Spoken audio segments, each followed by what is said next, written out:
So, you want to know how to turn on Instagram quiet mode? I got you.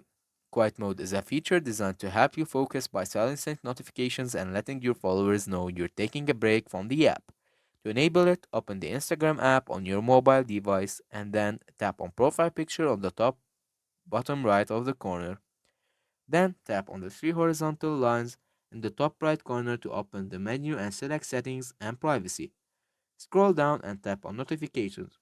Within the notification section, you should see an option for quiet mode. Tap on it and then toggle the switch to turn it on. You can also customize the hours for quiet mode, setting specific times when you want to pause notifications. When quiet mode is activated, your profile will display in quiet mode. Status and direct messages will have an auto reply letting the senders know you might not see their messages immediately. To turn it off, simply follow the same steps and toggle the switch back off. And that's it.